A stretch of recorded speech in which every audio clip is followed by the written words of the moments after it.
the day that we've dreaded, but we knew would come, the first terror attack on a UK synagogue. Since October the 7th, the temperature has risen astronomically, thousands of attacks on the Jewish community, and the Jewish community has always felt under pressure, at risk. I think the Jewish community feels it's only responsible for its own community, the Community Security Trust, which is funded by the Home Office, but still has reliant on charities and the community itself to protect it. Has done sterling work for years, keeping Jews safe as they come to and from synagogue, as children go to and from schools. But while we've looked around the world at attacks in Pittsburgh, in France, in Germany, we always felt that it wouldn't be long before something like this happens here in the UK. And today is that day. I think we've reached a point now where Britain's at a crossroads, and I think Jews are only 0.4% of the UK community. We can't fight this alone, and we are going to need to see a change, I think, in terms of the priority given to ensuring that people can go to a synagogue and pray in safety, knowing that their loved ones aren't going to be attacked in the way people were in Manchester today. I've heard they're okay. It happens to be, one of them's a friend of my family, and I hope, please God, is okay. Another one I happen to know of as well. Please God, the other two should also be okay. The fact that you actually know one of the people who've been injured. I saw him last night, scared, like crying, but I've got to be strong because the family's around. So please God, he'll be better, and the other three will also be okay.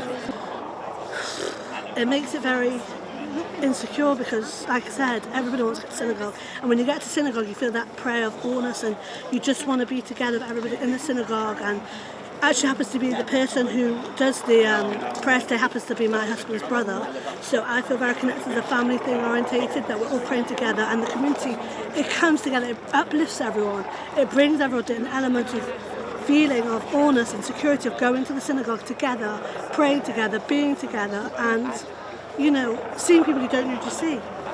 And what do you think? There'll be a high impact. Basically, like I said, there'll be a lot more security alerts. I think a lot of the synagogues are in lockdown. I don't know if all the securities are still open. I don't know if all the synagogues are still open, if you can still get inside or outside of the synagogue. But one person I want to really pray again, I think is incredible, is Rabbi Walker. Because he really, you can see and hear that he's been amazing. Do you know anything about? I realised straight away those were shots, and then I heard sirens. Police wouldn't allow us out of the flat, and then later on they evacuated us from our flat. I live right across the road from the synagogue, and they came, knocked on police officers and told us we had to get out. What I did see, as I was walking down, I saw the rabbi of the synagogue, Rabbi Daniel Walker, incredible guy.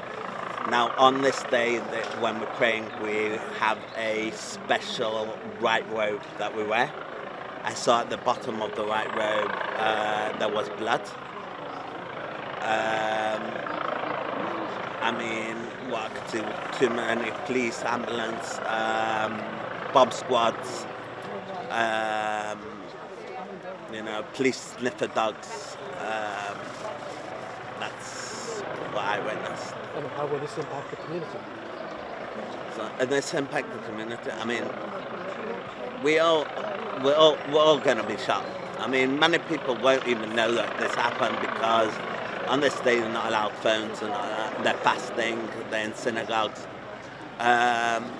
Some of them may know because the synagogues will be told to go under lockdown, but some won't know, and they'll find out straight after the day, and everyone will be in shock. I've already got countless messages from many people from around the world that know me and seen this on the news and automatically have reached out to me to see if I'm alright. I'm shocked.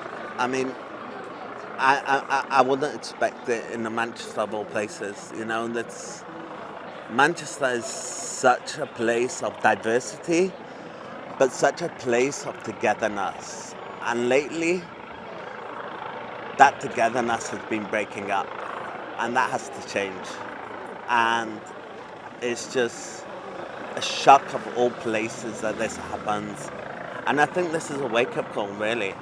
This is a wake-up call for everyone to work together for peace, to stop anti-Semitism, to work for a better place for us Jews and non-Jews together, to be, just one. The Jewish community is a very secular, very embedded, very proudly British, doesn't define itself by Israel or anything. It defines itself as a British Jewish community and all the great things it offers in terms of family values and tradition and heritage and education. All these things that we want to shout from the rooftops, we feel that we've been forced to be quiet about in the last couple of years out of fear for our own security.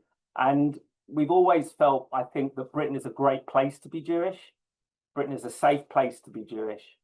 When we've looked on the continent, particularly Jews in Paris and around Europe that have felt sort of under sort of violent pressure, and communities in those countries that are violently opposed to Jewish people. That hasn't been the case in this country.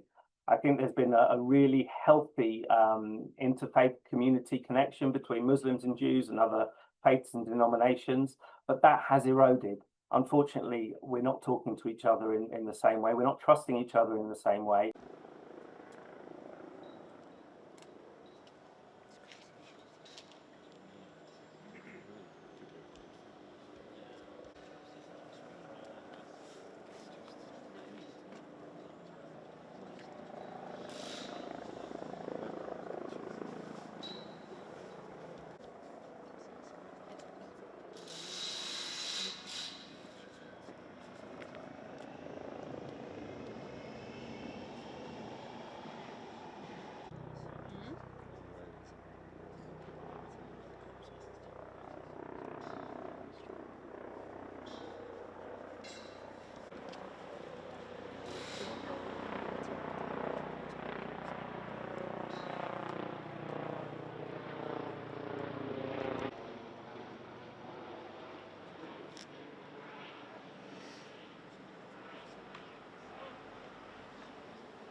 You can't take it, or you...